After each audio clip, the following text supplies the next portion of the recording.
ఆ మాటలతోనే కురుంగుదల వస్తుంది, డిప్రెషన్లోకి వెళ్ళిపోతారు. ఇదిలిచ్చుకోవాలి నువ్వు. నేను ఆ క్రమంలోనే 3 రోజులు 5 రోజులు 7 రోజులు 11 రోజులు 21 రోజు 41 రోజు అని ఉపవాసాలు వేసుకొని నిలబడ్డా. అట్లా ఇదిలిచ్చుకోవాలా.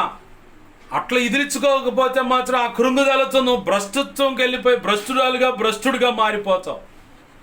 అయ్యో నన్ను ఇంత మాట అంటారా, నేను యథార్థంగా భక్తి చేస్తుంటే, యథార్థంగా పరిచయం చేస్తూ ఉంటే నేను కూడా అట్నే ఏడ్చా. ప్రభు నాకు నేర్పింది ఏంటంటే ఉపవాసం వేసుకోవటం, 3 రోజులు ఇదిలిచ్చుకోవటం, లేచి నిలబడతాం.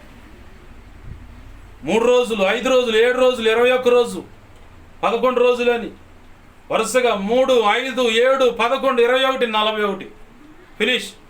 ఆ డిప్రెషన్ మొత్తం ఒక దారిని పడిపోయింది.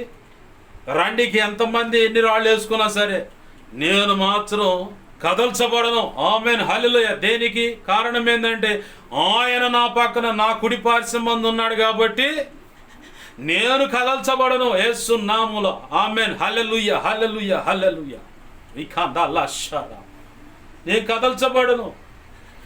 ఇక ఎవడు ఎన్ని రాళ్ళని వేసుకొని ఇదిలిచ్చుకోవటం, ప్రభువా నీ చేతులకు అప్పచెబుతూ నువ్వేం చేయాలంటే అది చేసుకోవాలి సంగతి. నేను ముందుకు వెళ్తున్నాను చెప్పని ఆయనకు అప్పచెప్పటం, ఇక అసలు ఆ మైండ్లో కూడా ఉండదు ఆ సంగతి. ప్రభువుకి అప్పచెప్పటం, ముందుకు వెళ్ళిపోవటమే. అలాగ నువ్వు నేర్చుకుంటేనే ఆధ్యాత్మిక జీవితంలో పరిపక్వతలోకి వస్తావు. ఉన్నత శిఖరాలు అధిష్ఠించి వాళ్ళకు సిగ్గు కలిగేలాగా ప్రభు నిన్ను గొప్పగా వాడుకుంటుంటే సిగ్గుతో తలదించుకుంటారు. మా ఎందుకు తృణీకరించామా, ఎందుకు నిందించామా, ఎందుకు వేదన కలుగు చేసాం, మన బ్రతుకులు ఎక్కడేసిన గొంగలు అక్కడే అన్నట్టుండే. వాళ్ళు చూడరా యాడికి వెళ్ళిపోయారు, సిగ్గుతో తలదించుకుంటారు అనమాట. నువ్వు ఇదిలిచ్చుకోలేదనుకో నిన్ను ఇంకా రాళ్ళేసి కృంగదీసి అసలు ప్రార్థన లేదు, వాక్యం లేదు, అసలు దేవుని సన్నిధికి పోతే ఉపయోగం ఏముంది? చెయ్యని నేరం మీదేస్తున్నారు, లేనిపోయి నిందలు మోపుతున్నారు, తృణీకరిస్తున్నారు.